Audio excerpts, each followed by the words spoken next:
we're going to go to iMovie. Alright. So with iMovie, you can create actually some fairly nice videos using the software. What it'll allow you to do is take multiple shots with your camera, splice them together, edit them, add voiceovers, background music, along with subtitles. So let's look first just at a simple splice.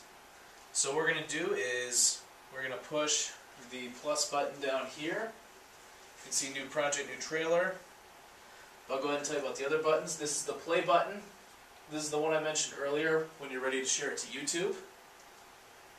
And then finally, actually I don't know what this button does. Let's just push it and find out. Let's see. Okay, so it's a download button. Anyway, so we're going to start a new project, as you can see. So this is the screen you get taken to. Up here is a configuration button. This does the title screen and background music. And then also it shows at the beginning and end of the video, so if you want to do like fading in from black, we'll go ahead and pick that one. Up here, if you ever get confused, this is a help button. This will take you back to the main screen. This is where you record video so that you can add to this video clip library over here.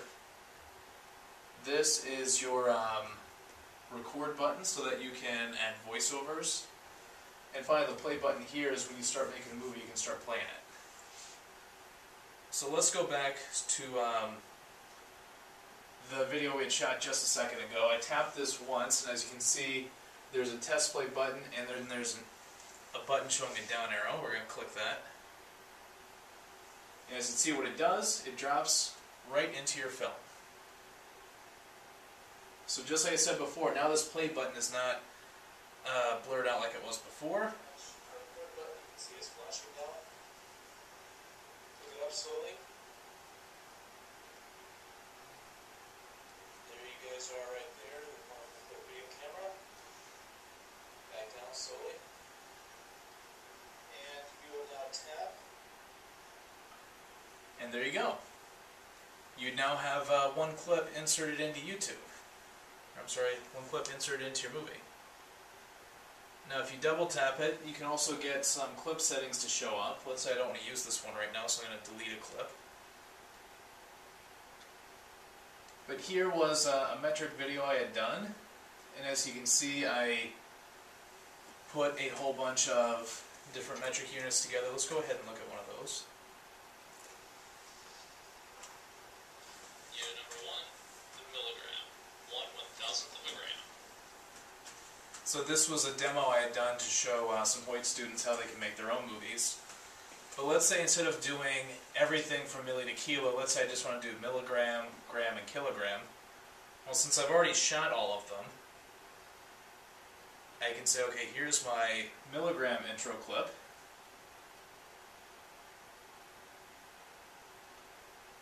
And then I'm pretty sure this is my milligram video right here. So you see milligram intro clip, there's a film of the unit, go back down here,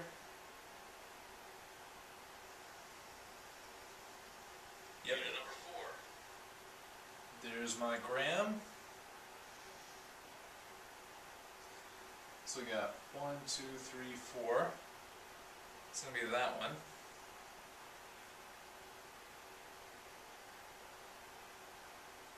Then finally my top one here, kilogram.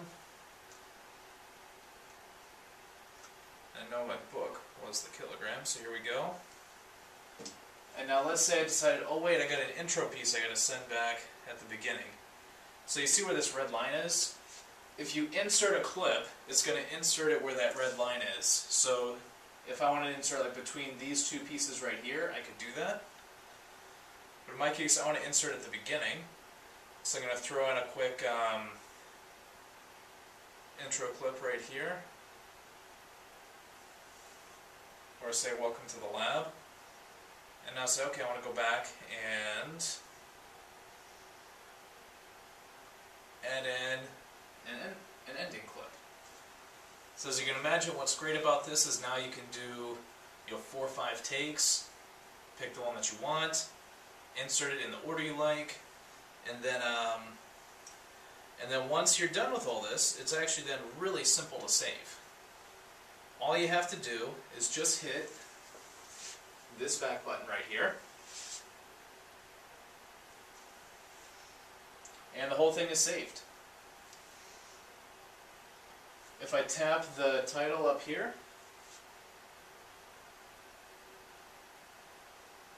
I can now give it a title of whatever kind I like, so we're going to just say MG-G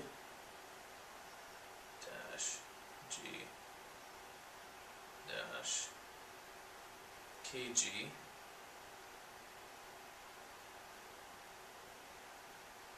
video.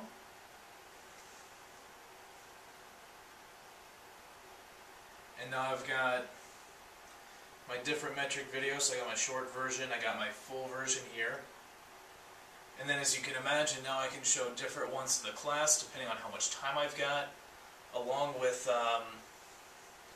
being able to upload different versions to YouTube. So maybe I want to do a short version for the class because I don't have a whole lot of time. And then I can do a longer version for YouTube because then the people watching can see the whole thing.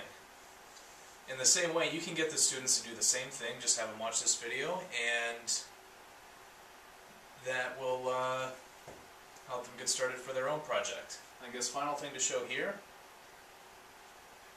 Once again, hit this button down here, hit YouTube, and then you get a couple of options here. Now in my case, maybe I want to make mine public, so I'll show everybody. But if you have a class that you don't want to show all the videos your kids are making, you just hit to private. Speed it up here, do medium. And then I can just hit share. That's all I gotta do. And then I'll upload it. Alright, so that is it for using both the camera and iMovie to make movies for simple science activities. If you've got any more questions, just look into the comments section. And if you have any more questions just to ask a scientist, please go to my website, LaboratoryMike.com.